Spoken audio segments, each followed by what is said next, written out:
I almost said yourself, myself, Dylan. I got Lynn and Jack here. We're going to be talking about AI and then mistakes that we've made when growing our real estate portfolios that you can pay attention to so you don't lose as much money as we have and prevent yourself from cash flowing as long as we have in certain instances. What's going on today, everybody? Doing great. Thank you for having us. It is your podcast too. Yeah, and I just want to It is really Lynn's podcast. She is the circus wrangler trying to keep us to it in check. You put it together. But what were you going to say, Lynn? Yeah, we're gonna start doing lives on Saturdays. I know it's gonna be like junky, so if we can just have the audience know we're gonna be tuning in at noon PST, 3 p.m. EST, and Dylan's time 2 p.m. So it's 3 p.m. Oh, 3 p.m. Yeah, yeah, it's EST here. Since you own your properties in the north, those are on CST. Oh man, okay. Really? There's a divide line that shifts over? Yes. Yeah, Indiana's just a very tall state, so we've got two different time zones. Oh, yeah. I didn't know that. Yeah. I was always wondering. I was like, okay, because I'm sending you emails, guy, like 12 p.m. PST, CST, 2 p.m., 3 p.m. CST. I was like, we're in 3 different timelines. Okay. I thought the CST was just for yourself.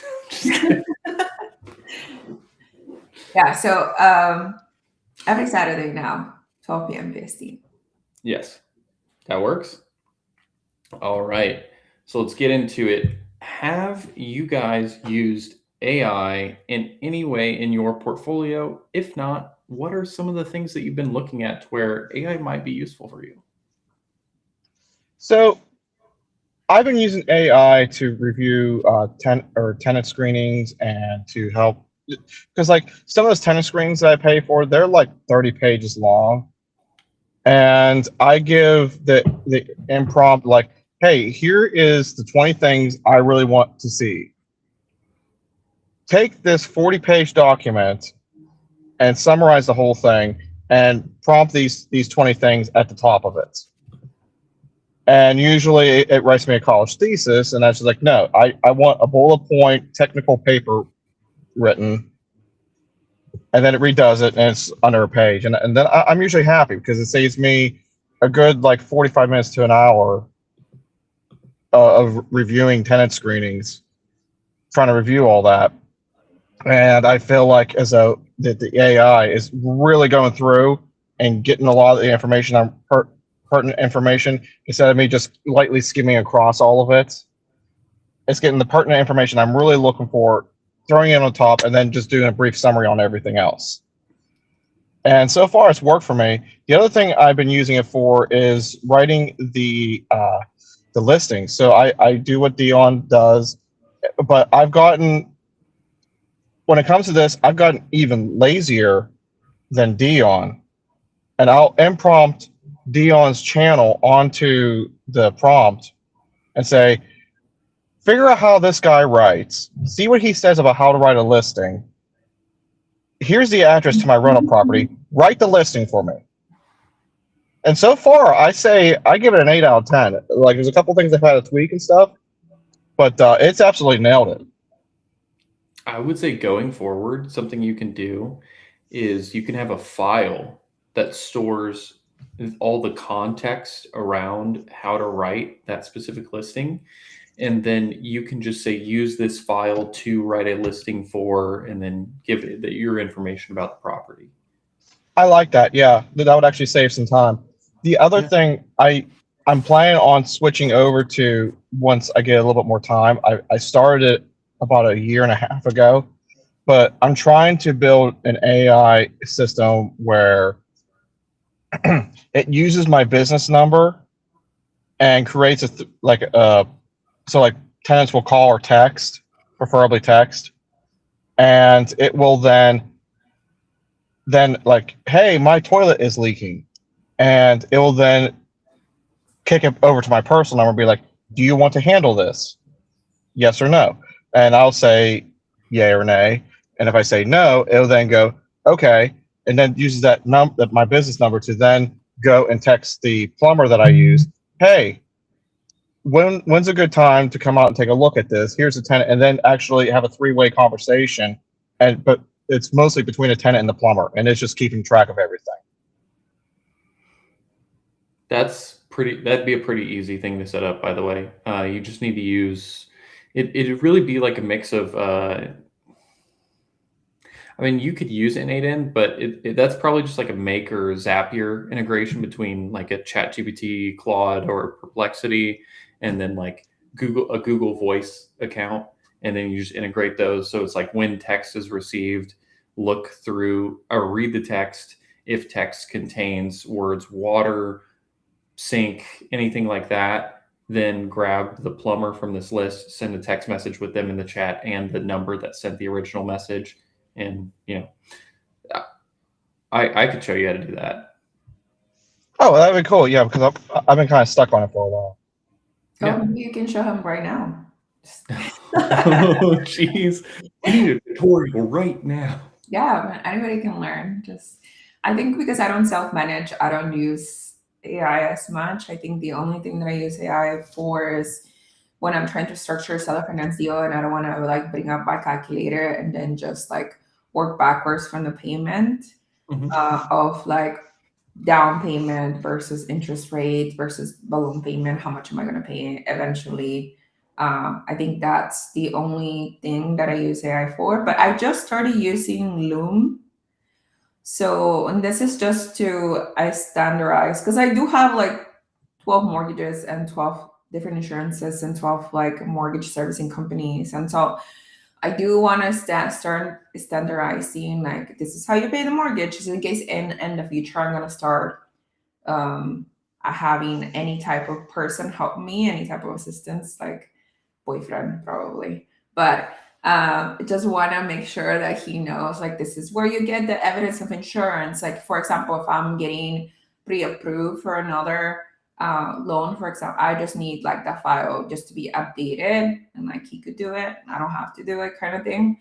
So just to standardize those videos and then have that be more easily accessible as opposed to like, oh, what insurance is this property again? So I've got something to help you out here too, because I have built like an SOP system with like Loom and stuff like that before. I use sites.google.com. It's a way to create like free websites. I don't know if you've used it before, and then just like have tabs and then different links to like Loom videos for like each step, like, setting up mortgage payments 101. And then you just have 3 different links to different videos in there. I found that's really easy. And like, if you're using it internally, that's what I used at the last company I worked at to create like their whole SOP system. It was super easy. Can you integrate that with the automated text phone call thing that we were just talking about? Yeah, you could probably do anything like that. You're probably going to refer to the same link, right? Okay. Yes. Yeah, there's quite a few tools that we can use. Maybe we can actually do a video about this sometime. Make.com and Zapier, I sent those to you guys in the chat, but those are like automation platforms. I would say if you're not tech savvy, they're relatively simple to use. They're difficult to learn at a deep level, but you can just create some small stuff like when mortgage payment is completed, write something here. Like if it sees from your bank statement that the mortgage payment for a specific property went through, stuff like that. It's not AI, but you can integrate AI because they have integrations with ChatGPT, Perplexity, Claude, all that stuff. So how do you guys feel about like sharing passwords via these like tools that say like Loam and then you're sharing passwords in googles.com? Do you guys feel okay about that? Sharing passwords sharing passwords with employees? With like assistants. Oh, I mean, that's what I did.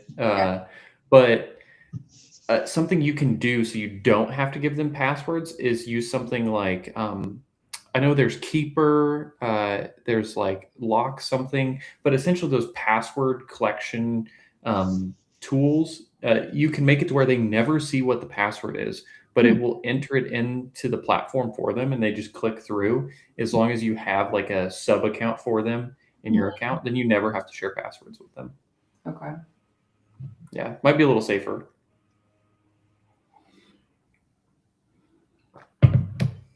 But man, I didn't think we were going to have this much on AI today. This is AI and tech, I guess. It's not all AI. Yeah, we're gonna check out what is it, make.com, you said? Yeah, so make.com. That one is the one I use. Zapier is also like make.com. I just like make.com more. You should be able to start for free as well and just create like some simple tests. Like I would make things as simple as if somebody fills out a Google form, enter this thing into a Google Sheet, and then you can just see how it works a little bit and play with it. And then you can make more advanced stuff. Like if somebody sends a message to this Google Voice account that you log into on Make, then, do this thing, or call ChatGPT, have ChatGPT read the message and determine like what needs to be done. And then once it determines what needs to be done, then do the next thing. Mm-hmm. Yeah. I do see that we have Mark, Curtis, and Jim tuning in. What's up, everybody? Yes, I'm getting some work done today, Mark. This is my third call of the day. It's been fun. Fourth, I thought. I talked to Brandon. That was just like on a phone call. So Okay, about I was counting that one. Yeah, so we were talking about the duplex that I want to build because I was asking him a little bit more of the things that I need to know when it comes to actually like wanting to get plans drawn up to go build that thing. And he was giving me some advice, and we were talking about his speech because I didn't get a chance to watch it because I booked my tickets for the wrong days. Brandon was one of the best ones, I think. Yeah, that's what he was saying. No, I'm just kidding. Yeah, but Brandon was great. Yui was great. Cody was great. I thought Jared was good. Jared was great. All right. Yeah. So we know who Jack likes now. Well, I'll be honest. Like day 2, okay. So like Rob Abasolo, I kind of stood in the back. I listened to what he said, but I, like the whole time, me and Cynthia were kind of looking at each other. We're just like, doesn't apply to us. Doesn't work here in Pittsburgh. And then Pace Morby was on, and at that point, I was just like, I was looking at the itinerary for the rest of the event. It's like, okay, Dr. Jeff, that'll be recorded, and then it's the 4 amigos, and I just like, and I can see that like she's losing interest fast, and I was like, you want to go back to the hotel? Yeah. Yasik said he thought the best presentations were in the back. Yep. I don't know about that. That's where we're all hanging out. That's where all the troublemakers are. Yeah, I didn't get to make it to day 2, but I was there for like 4 days, so it was fun. If anybody is watching, I don't have short term, so like Rob also wasn't like as engaging, but I do like, I know that he started by renting out like the backyard of somebody's home to put a biodome on. So he bought like some biodome for like $12,000 off Amazon and like put it into the backyard of somebody's, like paid like $300 a month or something while running an Airbnb out of that biodome. So that was pretty crazy. I thought that his only investment was like $12,000 from renting the backyard of somebody's home in like Palm Springs. Yeah. No, I mean, he's got a pretty cool story. It's just none of it applies to me. Yeah. I do like the creative aspect though, about how he's been able to do a lot of that stuff. I think there's something to be learned there, even from like us that just focus on long-term rentals. Yeah, with I mean, I didn't get a chance to watch Paces either. I know there were a lot of people that were excited about that one. I wasn't so much. I'm just like, I feel like creative financing is relatively easy to understand. You can make it complicated. He re-geared it for ORAT. Oh, he did? Yeah, he re-geared it for ORAT, but like I was kind of thinking to myself, like I gave him about 30 to 45 minutes. And I felt as though like there wasn't anything he was saying that I haven't heard at least 5 to 10 times in the 40 or 50 business books I've read, which I don't really hold that against him. It's just I've read a lot of books. Well, I think something that, and I think I was talking to Yasik about this, something that we have to take into account is when we first started, a lot of this stuff was new and it was interesting, but we've been doing it for long enough to where I don't think there's a whole lot that people are teaching me about duplexes and triplexes and small multifamily properties. Creative financing, it's not a complicated concept.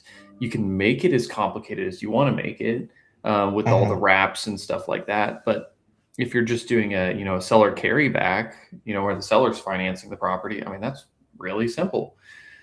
Now, there's probably a lot of people that were very excited to see Rob and Pace and probably learned a lot from a lot of speeches. I don't go to the events for that. To be honest, the speeches, I like watching my friends speak, but speeches aren't my favorite part of the event. It's usually just hanging out with everybody because I've learned enough on my own of actually doing this stuff to the point where I don't think there's too much people are teaching me about my lane, specifically long-term rentals and small multifamily, that they're not, I don't know. Like, I'm not going to pivot my strategy and they're not adding too much value. I'm mostly there for friends. So if I learn something cool, but otherwise, You don't have shiny object syndrome?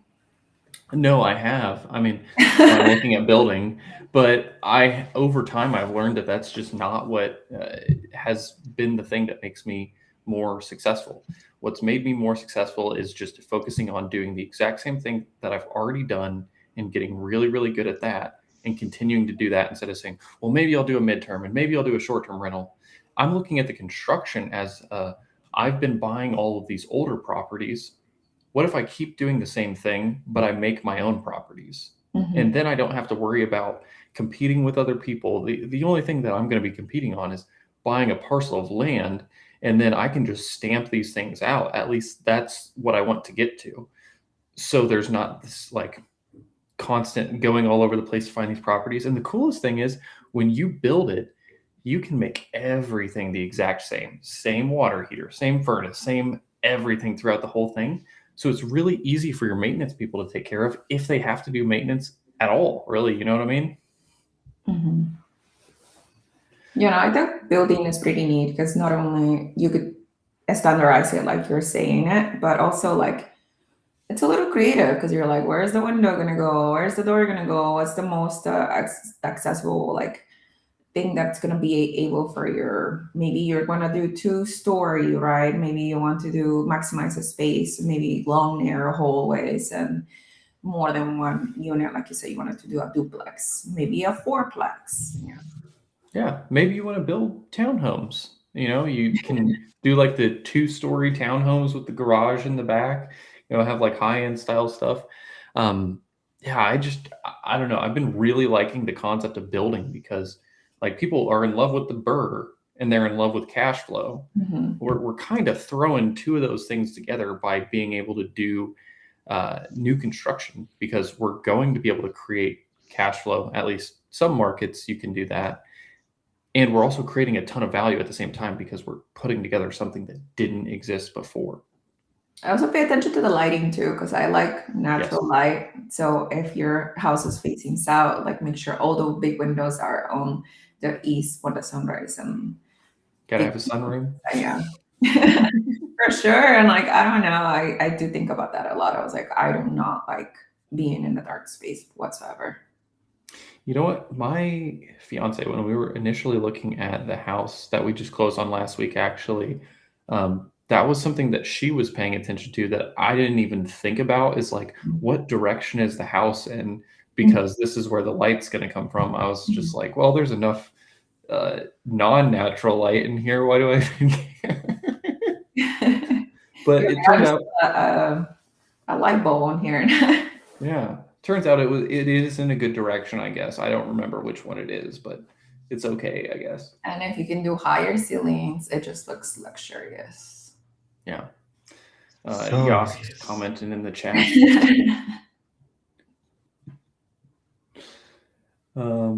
He said, I thought the presentation. Oh, yeah, I already went over that one. Let's see. Jokes and funny memes don't get old.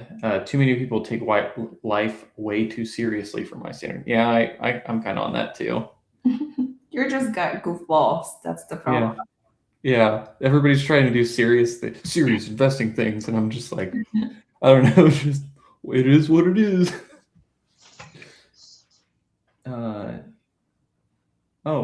Hey Jonathan, thanks for joining in. Glad to have you here. If this is your first time being here, we do these. Now it's going to be every Saturday at 12 p.m. PST. That's 3 p.m. EST, depending on which time zone you're in. We always talk about real estate. If you have any questions, feel free to throw them in the chat. Otherwise, we bring a topic that we can talk about.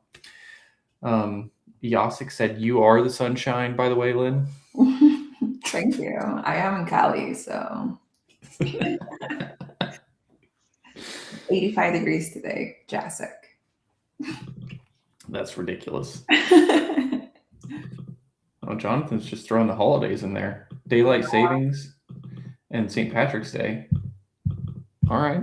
Well, I used to like St. Patrick's Day. You don't like it anymore? I don't drink anymore, so I don't like it anymore. Oh. I don't know. It's the day for to have a Guinness or something like that. Although that's like every Saturday. Oh. Thank you. So why don't we go ahead and pivot to our second topic of what was it that we learned? What's killing our cash flow? Yeah, what's killing our cash flow? Who wants to go first? I can go. Yeah, I can go first. So I'm currently in the process of I give it like 90+% chance that I'm going to sell the second rental I bought. It's never necessarily lost me money, but it's never really made me money. It got me through a rough time, a rough patch where the first one was just taking too long to get it fully renovated. And for a while I was paying both mortgages, and that's great. But it's at the point now where I can see potentially in like 10 years or so that about 50K is going to need to be stuck into it. So what I did wrong and why I don't want to keep this one is, one, it's on a one-way street where the parking is very hard. There's no off-street parking. Two, you have to go up like an entire flight of stairs externally just to get to the first units, and then up another flight of stairs to get to the second unit. It's over under.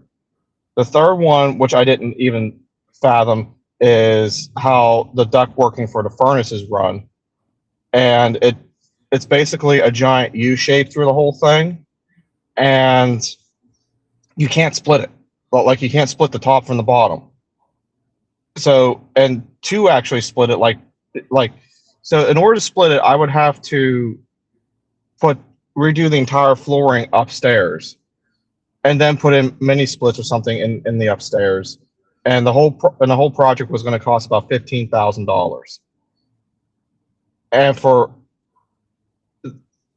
so in the front, also with the hills, and in the back there's more hills. It's going to need some retaining walls and stuff. So when it's plus potentially a new roof in the next 10 years or so. So it's like I'm going to stick, if I keep it, about 50K more into this at least, into a property that I bought for 67.5 that's only worth about 120 the way it sits right now. And even after it's done, it's only going to be worth about 130. And I've already stuck 30 into it for a rehab, so it's very quickly added up to the point where it's just like, okay, I'm literally going to stick almost as much into repairs for this place as that I didn't foresee that that it's actually worth, and we're not even getting into actually paying it off.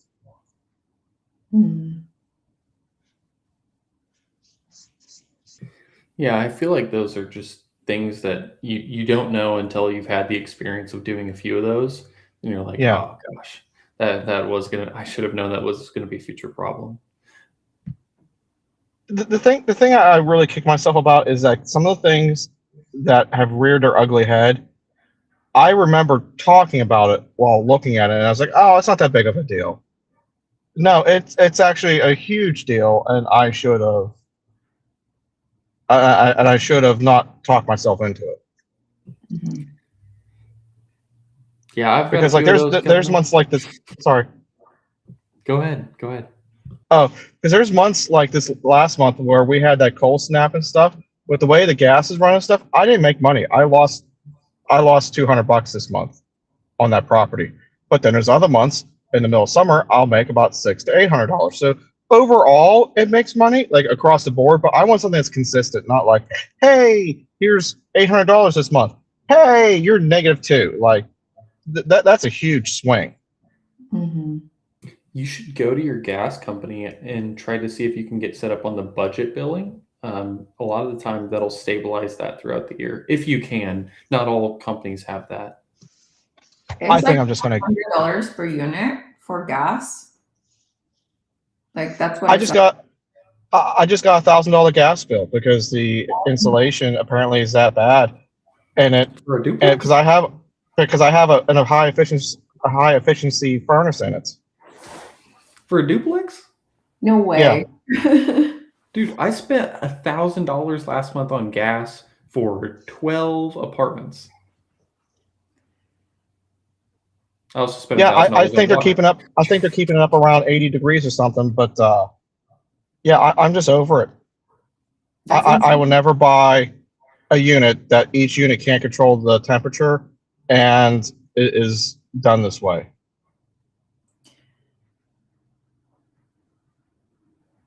Mini splits don't sound too bad now that you're even for the time being while you have it. I think I can honestly get rid if I'm waiting to hear back from the real estate agent. If he tells me roughly the number I want to hear, I'm gonna sell it, and I think it'll be gone in like 90 days. Mm-hmm. You'll be able to get back your down payment.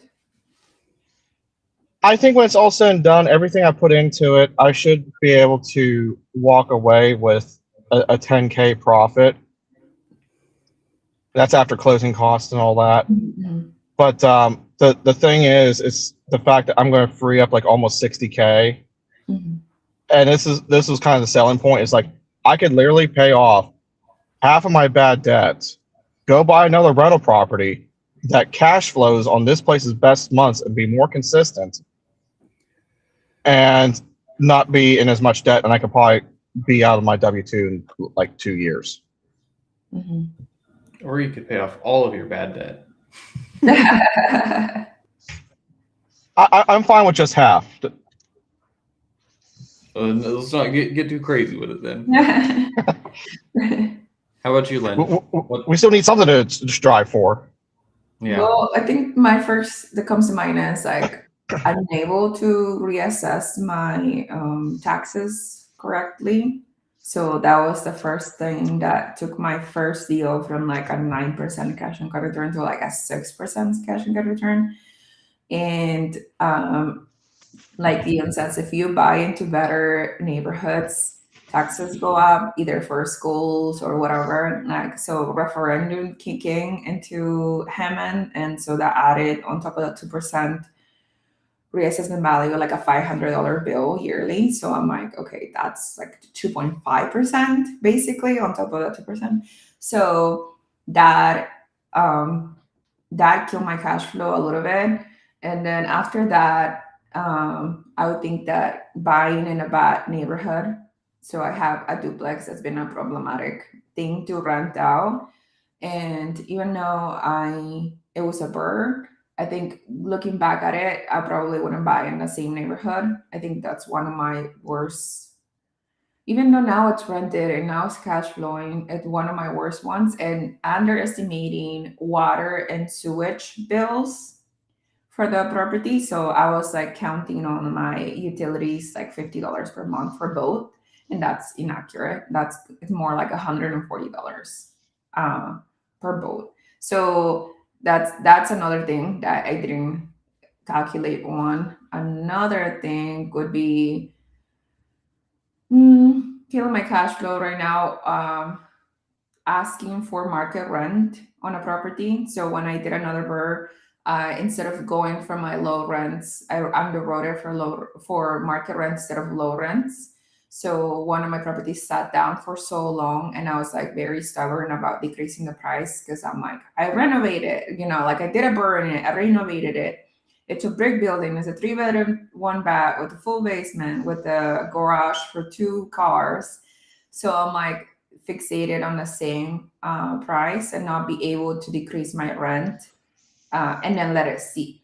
Basically, that's something that self-inflicted kill my cash flow. Not kill my cash flow, but it costed me more money, I guess. I think that's off the top of my head, but maybe I'll come back. Yeah, I'm happy to go now. So there's a few things, and I'm glad I got the property I did, but just things that I looked at that I was like, oh, I can deal with that later. Those are things that I've owned the property since 2023. I'm just going to deal with now, so it's not a future problem, because I have the money now. So I'm just going to deal with it. I have some concrete work being done. I didn't anticipate having to do it as fast as I did, mostly because people were using salt on the concrete, and the concrete had already broken the top shell layer. So once you put salt on that, it just starts deteriorating really fast. So I'm having that and new hand railing and posts for the roof, because this is like an overhang, and the overhang's going to like fall down if this concrete gives. So trying to prevent that from happening. Trees are a big thing. If there's trees near your property that are really tall, especially if you live in a downtown area, those can be really expensive to take care of.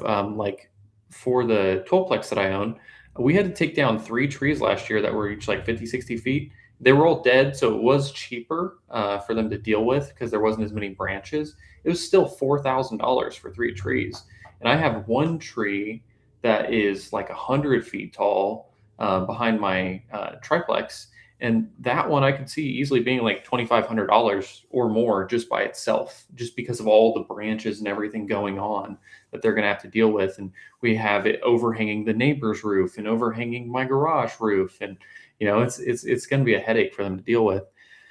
And yeah, that's something else that's actually in my buy box now is I don't want any trees near the property.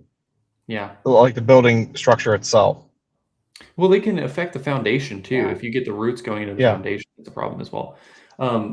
Then foundations. I didn't think I would really have to do anything for a while with the foundation. I mean, it's a brick foundation, so it's like already not my favorite. I assumed at some point in time I'd have to start replacing parts of it. But I'm looking at seeing what I can do as far as like making sure I don't have to do things for longer. So just like, what's the fix I can do now that prevents any future deterioration for as long as possible? One thing that one of my friends uses on concrete blocks is carbon fiber straps. If there's hydrostatic pressure issues, so like where you guys know what I mean, but just for people watching, like if the wall starts to bow inward from water pressure on the side of it, you need, like, one thing they can do is put carbon fiber straps on the wall, but then they need to go correct the grading outside so you don't keep having water go against that wall, because you're just going to have the problem again. So stuff like that. And a roof. I'm probably going to need to do a roof at some point in time. So I've got a lot of really expensive things, and the roof's not happening this year. But there will be a year sometime in the future where that is going to happen.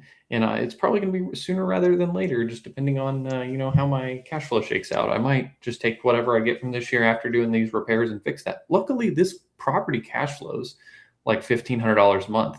So I can actually I don't mind taking the cash flow for a year and just throwing it back into the building to make the building nicer. Don't have to worry about for 30 years with another roof. Yeah, I have 5 new roofs on because I have 5 burrs. So no, I mean, like, they're recently placed in. So I'm hoping it's like not any roof in this year, but yeah. Fla- Flavio is asking about the new property that I just acquired. Oh yeah, the free property. This is the first time I had to send the title company $52 to close on the property. But yeah, that was pretty cool. It's a 3-bedroom, 1 bath. It's a vinyl siding house with a basement. Currently rented at $12.50 right now. So I took over inherited tenants as a Section 8 tenant. It's not on my normal buy box. It's like off side of my buy box, but neighborhood is nice. Yes, I negotiated 0% down from a seller that I already had a previous relationship with because he has sold me other houses.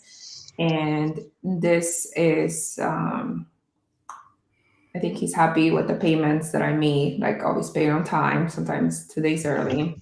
So I think that getting first dip was a thing. But also this year, he offered me 2 houses. Another house had a new roof. I needed a new roof and I needed turnover. So a total of like maybe 14,000 that needed to go into the house, and I declined, even though it was a 0 down. I declined to take it over because of that, and I think that shows growth because I didn't have to spend the money in fixing it.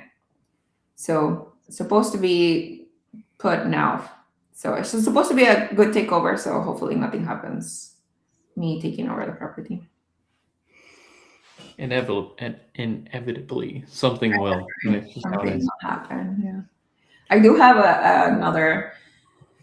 So my 3 vacancies are filled, and so I'm going into March fully stocked, technically all tenants and all houses, but then on April somebody's moving out from a house that I have, so not for long. Would have full occupancy right now. That's nice. I have somebody actually, this is the first time this happened to me. Somebody's moving out because they bought a house. Oh, I'm okay breaking somebody's lease if they're going to go buy a house. So, instead of having them pay a fee or something like that. Like, I think he just signed his lease renewal in like November. I was like, sure, I'm filling it in March. This is going to take me like 2 weeks. So I had somebody move out for that. I had somebody get in legal trouble, and so they had to move out of the unit. They were actually in jail, so other people had to take all their stuff out and deal with it. Whatever. That's how this got left. So we'll see if they come back for this. I got it here on my desk in case they want it. And then I have my person that's on Section 8. They pay very weakly. So like, I think I've got like $200 out of $600 that I was supposed to get for this month, because they lost their job. Luckily though, the Section 8 housing authority upped their payment since they lost their job from like $400 and something a month all the way up to like almost $1,000 a month. So there's like an extra 130 that they have to figure out how to come up with every month. I was like, you can do like literally any gig job and come up with $130 plus whatever your living expenses are. Because this is like all inclusive in what their rent is. So they don't pay for water or anything separately. It's just like your food, and then $130 a month is all you have to come up with. Oh, I do want to mention that seller finance offer that I did is the purchase price is $99,000. And I don't believe the property is worth as is $99,000, but because I was able to obtain a property with 0 down, I'm okay overpaying at the price. And then the payments, like the rent that I'm able to get from the house, like surpass the payments by a lot. So it works out for me, and it works out for the seller. Not only are they getting a higher price, there's an interest attached with it. So like over the course of 3 years, they're going to get way more money for the house regardless. Yeah. So you kind of won on the rate, I guess, and they got a little bit more on the price, but it was an easy situation for you to walk into because you put nothing down. Yeah. $50. $52. Yeah. $52 to the title company. I'm like, do I send this? Because they always want it wire in, right? so do I send another wire? Can I just send this to you via like Zelle or something? Can I just Venmo somebody $30 for the wire? They made me do a wire. Yeah, that's funny. I had to do a wire recently, and my bank, because it was my first bank I've ever been with, so they've known me for since a teenager. They actually flagged it as fraud, and like someone would infiltrated my account, was trying to send money out using a wire. They're like, "You never use wires," and I'm just like, "I am today." No, it's good to have those relationships with the bankers, because I'm sure that's the same people you can go to and say, hey, I have this idea for how I want to do this loan on this property. This is what I'm working on. They get a little bit more situational with you too, which is why I like working with my local community bank as opposed to any lender that's selling it to the secondary market. They're just a lot more picky. I have a bank that lets you do wires like online. You just set them up and then online. And then I have another bank that I have to get somebody on the phone, so I can just like, after you get somebody on the phone, then they send you an identification app to like do your ID, and then you do your picture and all of that, and then you have to sign, and then like publicly saying, yes, I'm declaring to do a wire. And like, it's just so many steps to do this like bank that I use. See, I actually have to go in person, and it's See, like one bank just lets me click, send. Yeah, Capital One lets me just do wires from my phone. The local community bank that I use, you have to go in there, sit down in somebody's office for them to do the wire transfer for you. that's how mine is. Yeah, because I remember I was in Mexico and my partner needed money for something, for another property he was working on, and I didn't want him to spend it on our credit line, like our credit cards for this business, because it was his other entity that needed it for some rental properties.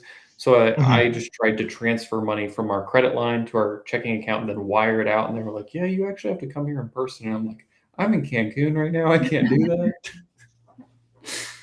But it's always when you're on a trip, they're like calling you. You have like an inspection going on, or you have to wire something, and you're like on the phone trying to figure it out.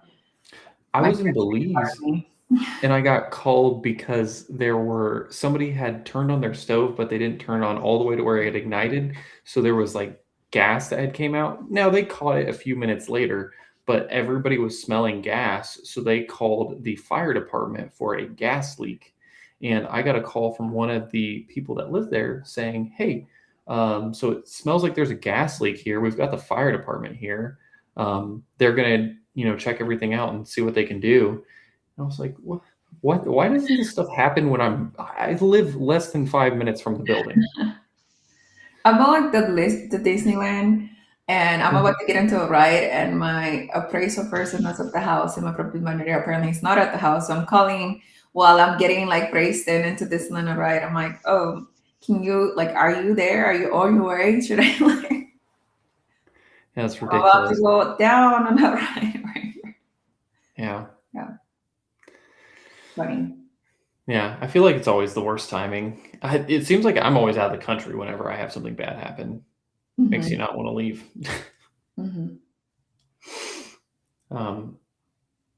You should have AI try to handle all that for you. I should just have an AI assistant that they call. Yeah. Now, as far as those are things that I like, what I had mentioned earlier about the foundation, trees, and everything like that. Those are things that are large expenses, CapEx items that I didn't account for. Now, something that I didn't really account for in the cash flow side, I assumed the water bill was going to be a lot cheaper. My water bill is like $150 a month, and then I have a $60 a month trash bill. So I think I maybe budgeted $1,200 or $1,300 a year for between water and then just having some trash units there. Just because I was just doing some quick online, like what's the average this, and then the trash and so on. So budgeted like $1,300. It's like over $2,000 a year that I spend on that stuff. So, and my taxes went up a lot too. So, I mean, there's various things that have caused a little bit of cash flow constriction. when I bought my property too, I had the assumption that rates were going to go down because that's what everybody said. They were like, yeah, you can buy it at 7.5%. Well, mine's like 7.3%. Rates are going to go down in like a year. You know, you can refinance at 5%. Everything will be perfectly fine. Well, here we are 3 years later, haven't refinanced yet. I'm waiting for 5% still.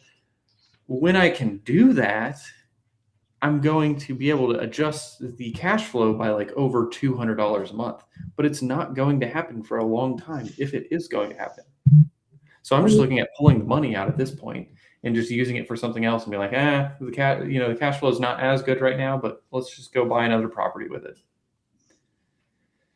Yeah, no, rates have gone down. So I have refi at 6.5 it's you, which is like not a lot, that much down, right? But maybe If you do a cash out, though, I mean, that makes sense. Mm-hmm. Yeah. Like I've gotten cash out quotes all the way from like 6.5 all the way to like 7.25. Mm-hmm. So it's crazy. Well, But do interest only when I refi. No, I'm gonna take cash out. so I don't know if Mark was pointing that at you or me. It's probably Okay. I'm looking at doing a interest only cash out refinance because it should drop my payment around the equivalent amount of pulling the extra 50K out. So my payment stays the same. I have an extra $50,000 to go invest in something else.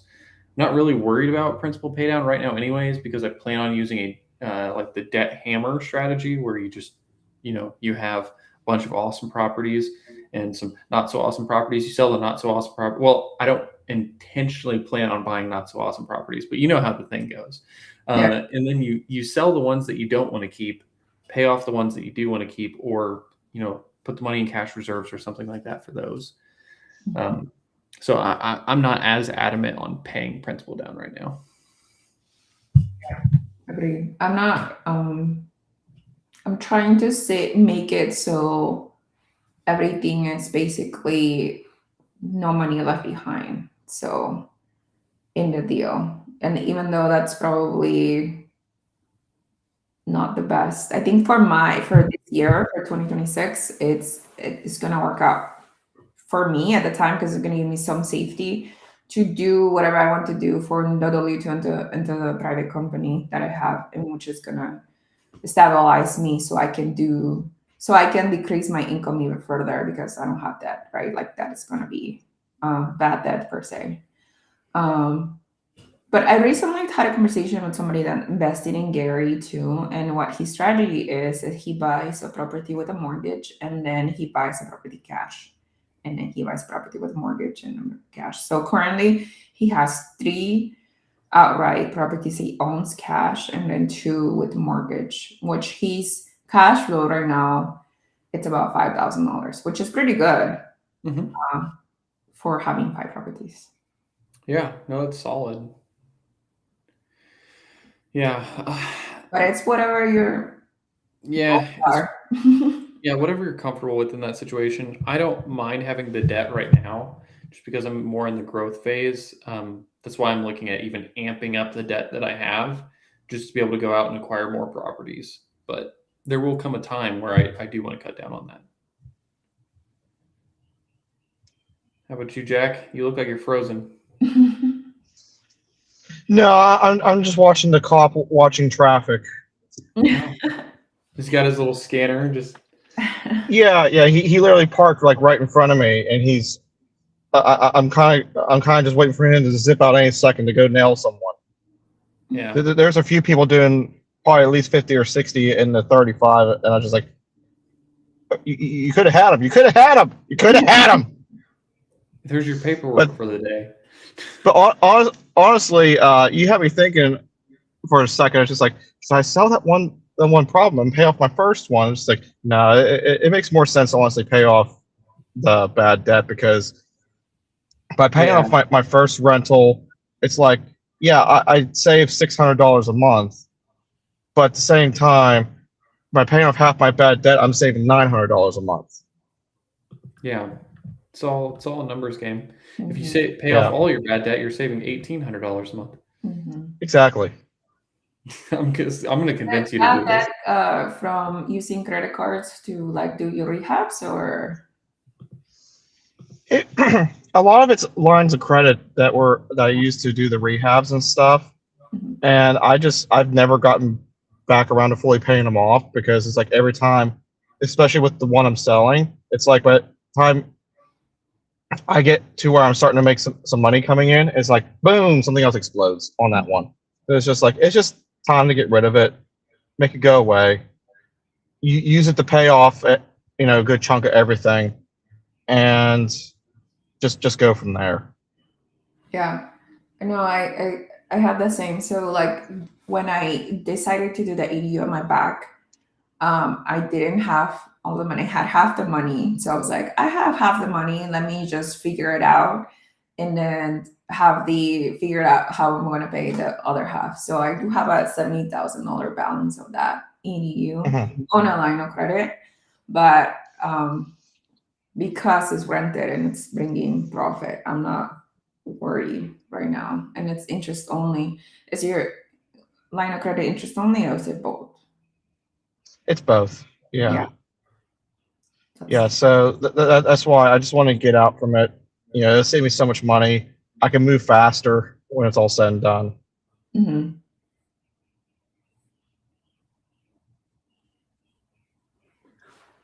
Dylan left us. Yeah. Yeah. He's too cool for us.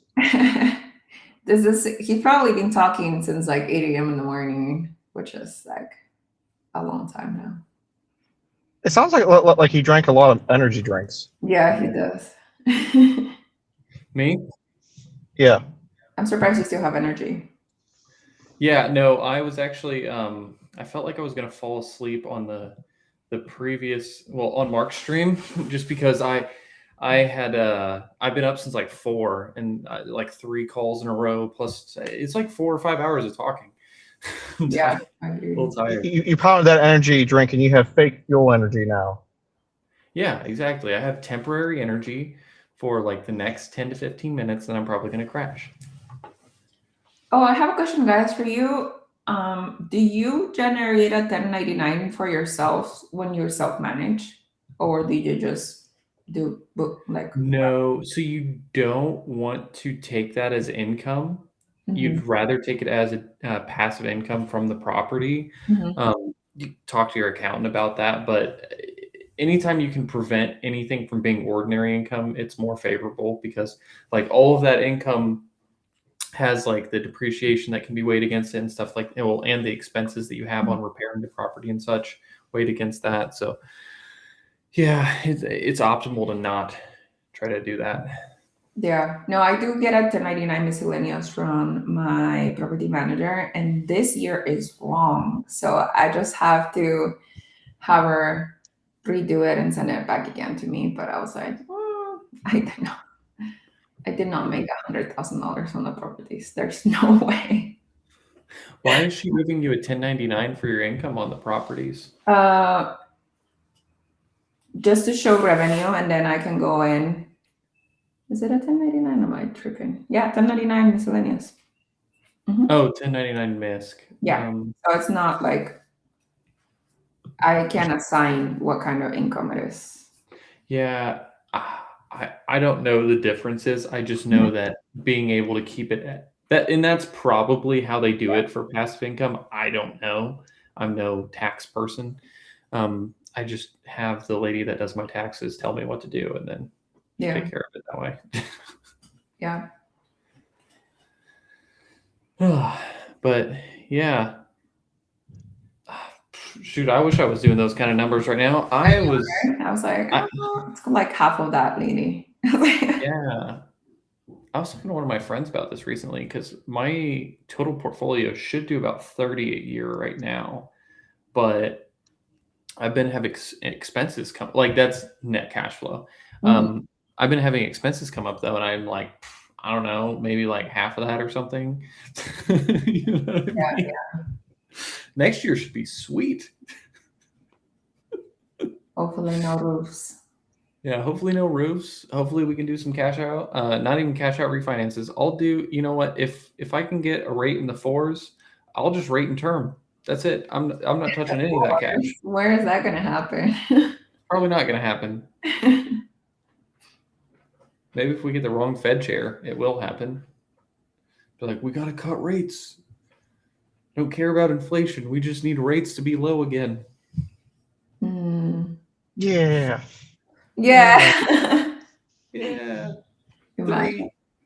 I remember the first time I got a rate from a lender, like when I was in college. I was looking at duplexes and stuff like that, and I had somebody like write up a thing. It said 3.75% for an investment property with 20% down, and I was like, I don't know, that seems kind of high, because I was thinking like 3%, but oh my gosh, if I had 3.75% right now, I'd be in a different world. Yeah, no, the first time I got pre-approved, I got pre-approved for a 4.1 and I closed on a 4.1 and I thought I was like, oh, rates are never going to drop from 4.1 because I was already 29 years old and I had seen rates for like 5 and 6 prior. And then so I'm like, yeah, they're not going to drop below 4. So little did I know they did drop. Yeah. I know people that have like in the twos on their rates.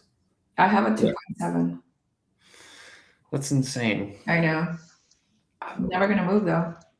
Yeah, we were running the numbers on like what the difference in payment is if you have what we just got, which was like a 6.125 versus a like 2, well, not 2, but like 3% interest rate. It's a massive difference every month. It's like $300 a month. Bro, if I get into 4%, I'm gonna be cash rich. Yeah, that's about right. That's what I'm talking about. Cash out, refinance everything, and your payment goes down. What is it? They had a question about like, you want the money now or you want the money in monthly payments? Who was asking the question? I think there's a video.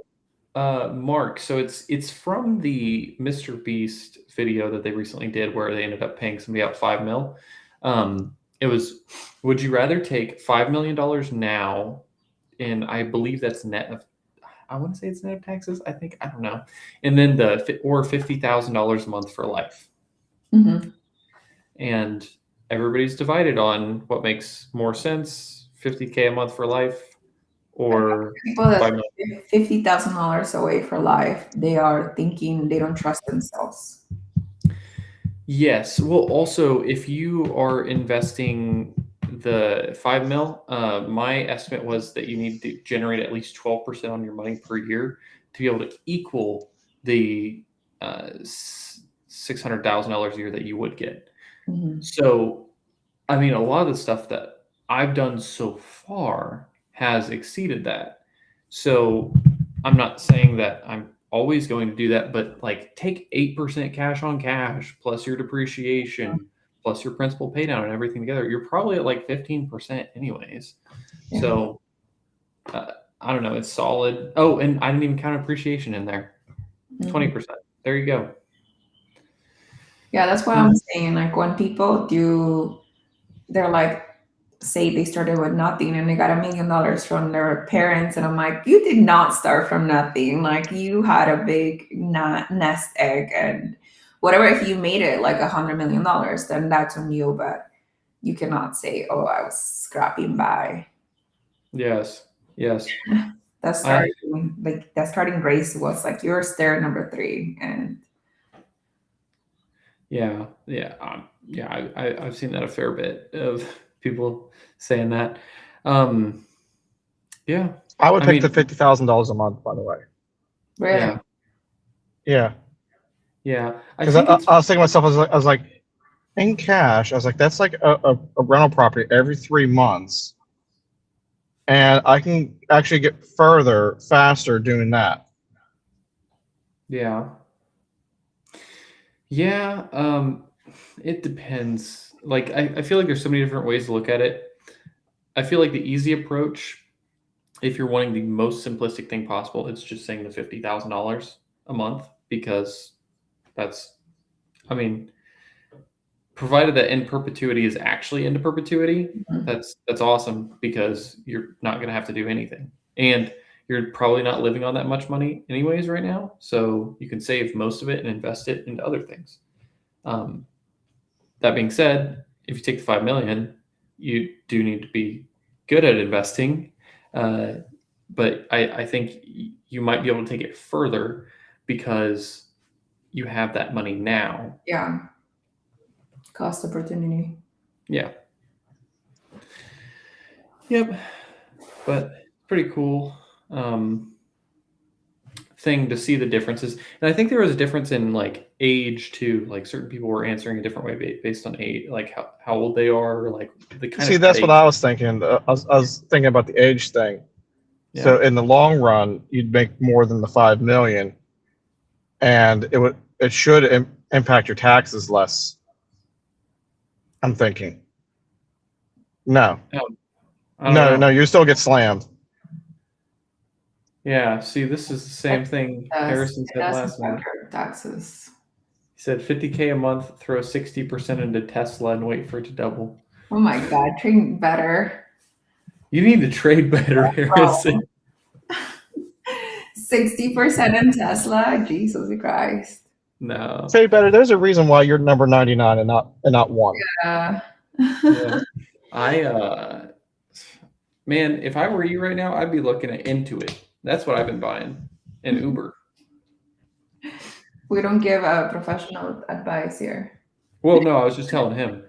If he's talking about Tesla, I'm like, Intuit owns QuickBooks, they own MailChimp, they own TurboTax, and the AI scare stuff has just like got everybody freaked out. But the funny thing is, nobody's gonna switch from doing their taxes with TurboTax to AI.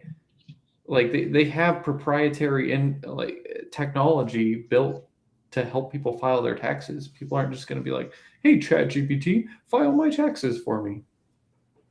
Yeah. Here's my social security number.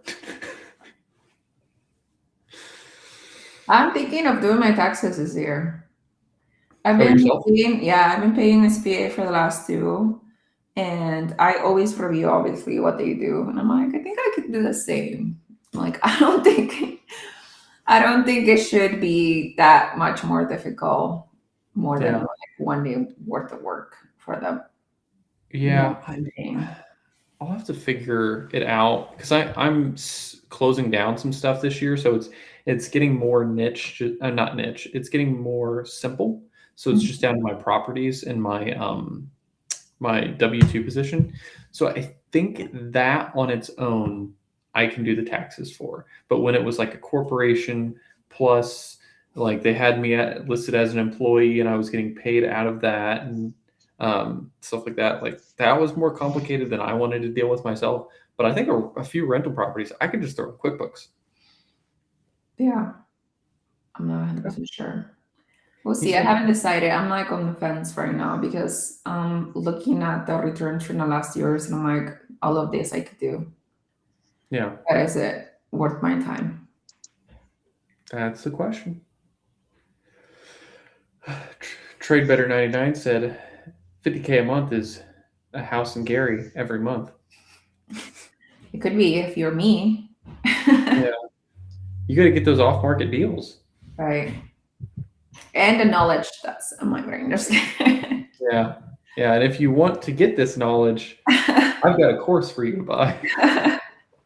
I don't have a course. So honestly, you kind of made me think of this, Dylan, just with that comment. Uh-huh. When we're all done, okay, like we're all like we're all sitting on the beach having our fancy drinks and stuff, laughing about the good old struggles that we used to have, and lighting cigars with $100 bills because. I don't know. I'm not gonna be lighting $100 bill on fire. You can do that. I'll take a fake one. No, I'll do that with a fake one. It's cheaper. Yeah, there you go. No, I actually don't smoke cigars anymore. But would you ever consider actually making a course for people? That people have to pay for. Oh, um, if I did a course, I wouldn't do a free course because it's a lot of work. Yeah. So, yes, I would make people pay for it. That being said, I'm probably not, I don't think I'd want to do one where I just give people the information and I say, like, have fun, go figure it out. I'd want it to be a little bit more like actual, like, class style where, we're covering different concepts and then people can Mhm. ask questions and stuff like that. So they're actually interacting with me and it's not like I'm just trying to sell 10,000 people a $300 course or something like that. You know what I mean? So you try to set something up like Matt, the lumberjack landlords boot camp. Yeah. I just don't think I have enough experience to do something like what Matt does. Well, we're So talking like 10, 20 years from now. oh yeah. I don't know if I would do it at that point, to be completely honest. Too much work. See, Yeah. Too much work. see, I would maybe do, like, if I was to do something, I would consider doing something like what Zuber has and used to do more of, where he has a bunch of modules and what was it called? Cool. No, it was before school. Teachable, where he has Teachable and a bunch of things you could pay for. I would think about doing something like that, where I can just do it one time, and then do like a back-to-back weekly live type of thing. Like, do kind of like what Matt and Dion do, but cut it off at like an hour, 2 hours, and then roll right into the follow-up one that you have to pay to get into. Mhm. Like, have a free one and then one you pay for. I would think about doing that. I think the Power community is great, and I think that it's pretty good. So I would say, yeah, probably a course, um, and hopefully more women in real estate. Guys, girls, come over here. Yeah. Buy Lynn's course to learn how to I hire this. don't have a course, but my friend just opened a school, so it's free. You can join. Yeah. It's free for now. Free for now. Yeah, I did like this one. I saw Yasik put this in the chat because everybody says their FI numbers are less than. Of course, everybody's FI numbers are less than 50K a month. It's very. I don't know what the percentage is, but it's a rarity to make that much money. For you, yeah. I think Yeah. you could do it, Dylan. What 50K a month? 50,000 a month. Yeah. It's all just a matter of the mind, man. If you can put your mind to creating a good enough course, you can make $50,000 a month. I think the people that do create courses, I feel like they have to like. I know it's clips and whatever. A lot of us AI generated, but it sounds like, for example, Taj Nguyen, like he's on my Instagram all the effing time. Uh-huh. I can't even like scroll for like 20 minutes without having like him showing up every 10 reels or something. Yeah. I wouldn't be against doing something like that. I just think you have to be relatively careful about how you present it and how you sell it because a lot of people do not like it. I really don't have an opinion about them. I don't know a whole lot about them. Well, I have opinion on people that have certain flipping courses and wholesaling courses and creative finance courses and some stuff like that. So, Oh, is he one of those type? who? Thatch. Oh no, I don't know about that. I know Thatch does development and other I stuff, think but I the thought he had like. Japanese community is something like $14,000. See, we need to be charging that, Lynn. I think the best way to get $50,000 a month, make a $50,000 course, and then tell everyone, see, you just proved my point. That's For like $14,000, I will find your deal. I will put the tenant on there. That's like gosh, what was it? I sent a message in the group chat where this older guy had posted something on Twitter and he said, back in my day, I mowed like 300 lawns to save up for my house and I bought it for $30,000. And this other guy commented on it and he was like, all you have to do is mow 1,000 lawns a day for $300 each or something like that. And he was like, then you can buy a $300,000 house every single day. Why can't you do that? Like,